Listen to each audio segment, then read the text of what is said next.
Hello dear students, I hope you are all doing fine and welcome to our first lecture in the second course. Today's topic is about relative clauses. This topic might not be founded in your book as a separate subject or topic, but it is important to understand it because it is founded within the sentences that we read and listen to and study along our course, this one and future courses, of course. So let's start with understanding what relative clauses are, because they are essential and they are founded in many sentences, and we should understand how to deal with them and why they are used. What is a relative clause? We can use relative clauses to give more information about a noun, whether it is a subject or an object. So the first point that we should understand and pay attention to is that relative clauses are used after nouns, not after verbs, not after adjectives, not adverbs, but after nouns, whether it is a subject or an object. So we use a relative clause to give more information about a noun. For example, the man gave me this book. Well, I don't know which man gave me the book, okay? Or who is that man who gave me the book?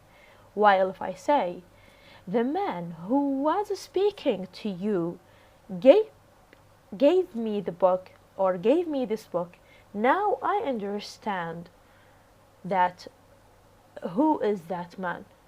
The relative clause who was speaking to you added to my information, or added to me a specific information about the man who gave me the book. Okay, let's take another example. She lives in Baghdad. She likes living in Baghdad.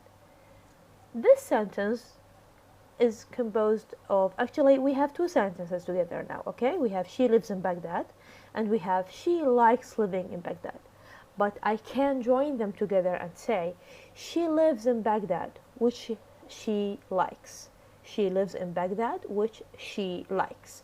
Pay attention. The first example, we have the noun the man, which is the subject of the sentence, and we give more information about it. The man who was speaking to you. And pay attention to the second example. She lives in Baghdad. She lives in Baghdad. Baghdad here is not a subject, it is an object. And here I am adding additional information about Baghdad, which is the object, and say which she likes. Okay? So we have two uses for relative clauses, either after subjects or after objects. In addition to that, we have two types of relative clauses. We have defining and non-defining relative clauses. What is a defining relative clause? A defining relative clause tells which noun we are talking about and gives necessary information to recognize who we are talking about. For example, I respect the old man who lives next door. I respect the old man. The old man is the object of the sentence, and I am giving additional information who lives next door. If I don't say who lives next door, then we don't know which old man I mean, okay? So when I say who lives next door, I added a necessary information that is needed to understand who I am talking about, okay? While on the other hand, we have a non-defining relative clause. In this type of clauses,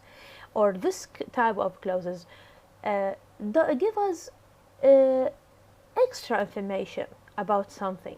We don't need this information to understand the sentence, but it is an additional information, extra one, unnecessary. Okay, for example, I live in Cairo, which is a crowded city. Well, everybody knows where Cairo is, and so, which is a crowded city, is an additional information. It's not necessary to understand what Cairo is or where is it, okay? But this is an additional information that is not necessary to understand who or what I am talking about. Now, let's take two situations where defining relative clauses are used in. Number one, when relative clauses are used and they are the subject of the relative clause, the relative pronoun, which is either who, whom, the relative pronoun. Let's take it now and we'll see. Let's consider when the relative pronoun is the subject of a defining relative clause. This clause that we are talking about have a relative pronoun. This relative pronoun is either who for people, which for things, or that can be used for things and people. We use who for people, which for things, and we can use that for people or things. The relative clause can come after the subject, as we said, or the object of the sentence. We cannot delete the relative pronoun. The relative pronoun used, who, which, that, cannot be omitted or deleted in such kind of situations when the relative pronoun itself is the subject. The subject of what? The subject of the relative clause itself. Let's take examples and see how it is dealt with. When we have the relative clause after the object of the sentence. Now, I am looking for a secretary. So I have a secretary, which is the object of this sentence, which is I am looking for a secretary. Now, the relative clause comes after the object, a secretary, and we have either who or that. Who or that can use a computer well. Who here or that is the subject of this clause. بمعنى أنها أنا أبحث عن سكرتيرة التي تستطيع أو بإمكانها أن تستخدم الكمبيوتر بشكل جيد.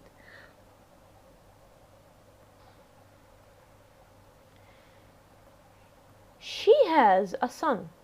She has a son. She has a son. A son here is the object of this sentence, and the relative clause comes after the object. But the relative clause itself has the relative pronoun as the subject of the clause. Who is a doctor. الذي هو طبيب. Okay. We bought a house. A house is always also the object. And we have the relative clause which or that is 200 years old. والذي عمره 200 سنة. Then which, who, and who here or that are the subjects of the relative clause. And you can check the other example for extra information. And we have the other or the second type, which is when the relative clause comes after the subject of the sentence. The people is the subject of the sentence, and I have the relative clause after it. The people who or that live on the island are very friendly. Who live on the island are very friendly. And we have who here or that as the subject of this relative clause. The relative pronoun here is the subject of this relative clause. The man who, also I have the subject of the sentence, and I have the relative clause itself, which is who found, الذي اتصل, and I have the relative pronoun who or that as the subject of this relative clause. Is my brother. Is my brother belongs to the man. يعني the man بالإضافة إلى is my brother هي الجملة الأصلية. وعندنا عبارة who that found, who or that. طبعا أنا يعني خل الاختيارين حتى تعرفون إنه ممكن اختيار that وممكن اختيار who found is my brother. فعندي who found هي relative clause، وعندي relative pronoun اللي هو فاعل هذه العبارة الضمنية. And we have an additional example that you can check. On another side, I have the relative pronoun as the object of the clause. First, I dealt with the relative pronoun as the subject of the relative clause itself. But here, I am going to deal with the relative pronoun when it is the object of the clause, not the sentence, but the clause itself. So, when the relative pronoun is the object of the clause, in this case, we can drop the relative pronoun if you want to, because it won't be important as the subject, as when it is the subject, actually. In this case as well, we can find this relative clause, which comes after the subject or the object of the sentence. So we have the clause after the object. She loves the chocolate. So we have the chocolate, which is the object of this sentence. She loves the chocolate, which or that I bought. Why we say that, or we said that which or that is the object of this clause which I bought? Because I is the subject. Bought is what? It's the verb, and we have which or that as the object, which precedes the subject in this relative clause. We went to the village, which or that, and we have put which or that. يعني طبعا أقدر أستخدم إما which أو that، لأنه that تجي يعني مكان أي وحدة من عندهم. خليناها بين قوسين لدلالة إنه بالإمكان حذفها، فبإمكاني إني أقول she loves the chocolate I bought، فما راح يأثر على المعنى. Okay. We went to the village which Lucy recommended. نفس الحالة عندي which بمعناها تعني مفعول به. which Lucy recommended هي relative clause. Lucy هو فاعلها، فاعل هذه العبارة. recommended هو فعلها. which هنا صارت عندي مفعول به متقدم، فبالإمكان حذفها وأقدر أقول we went to the village Lucy recommended. Okay. And we have another example that you can check to understand more. And we have the relative clause which comes after the subject, and we have the bike, which is the subject of the sentence, we can say the basic one or the first one. The bike which I loved was stolen. Which I loved is the relative clause, and I have which in the spot or the slot of the object, because I have I as the subject, loved as the verb, and which as the object, and I can omit or delete it and say the bike I loved was stolen. And we have another example. The university which she likes is famous. The university is the subject, and the relative clause here precedes or actually comes after the subject. Which she likes, or that she likes. And that here, or which, is the object of this clause. She is the subject, likes is the verb, which or that is the object, and I can omit it and say the university she likes is famous.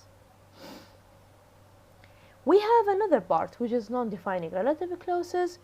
I will stop here because I don't want you to get confused with them. So today we talked about the defining relative clauses. We will stop here and continue next week with non-defining relative clauses. So you will have the time to understand the topic better. Thank you very much for watching, and I hope I will meet you again in a new video. Thank you.